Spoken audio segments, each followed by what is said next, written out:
ഇതൊരു explanation video ആണ്. കാരണം വാമനാവതാരത്തിന്റെ സ്റ്റോറി ഞാൻ പറഞ്ഞതിന് ശേഷം പല പ്ലാറ്റ്ഫോംസ് ആയിട്ട് ഒരുപാട് ആൾക്കാർ ഇങ്ങനെയല്ല, മഹാവിഷ്ണു ഭയങ്കര അൺഫെയർ ആയിട്ടാണ് മഹാബലിനെ പാതാള ലോകത്തിലേക്ക് താത്തിയതെന്ന് പറഞ്ഞിട്ട് ഒരുപാട് കമന്റ്സ് എനിക്ക് വന്നു. അപ്പൊ അതുകൊണ്ടാണ് അത് എക്സ്പ്ലെയിൻ ചെയ്യാൻ വേണ്ടി ഞാൻ ഈ വീഡിയോ ചെയ്യുന്നത്. ഓക്കെ, ഫസ്റ്റ് ഓഫ് ഓൾ നമ്മൾ മനസ്സിലാക്കേണ്ടത് ദേവന്മാരായാലും അസുരന്മാരായാലും ഒരു കാറ്റഗറി മാത്രമാണ്.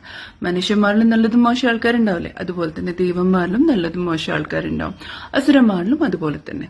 ഓക്കെ, അപ്പം മഹാവിഷ്ണു എന്ന് പറഞ്ഞ ദൈവത്തിന്റെ ജോബ് എന്താന്ന് വെച്ചാല് ദേവന്മാർ, ദൈവ കാറ്റഗറിയിലുള്ള ആൾക്കാരെ ഇന്ദ്രലോകത്തിൽ മാത്രം നിർത്തുക, അസുര കാറ്റഗറിയിലുള്ളവർ പാതാളത്തിൽ മാത്രം നിർത്തുക, മനുഷ്യരെ ഭൂമിയിൽ മാത്രം നിർത്തുക.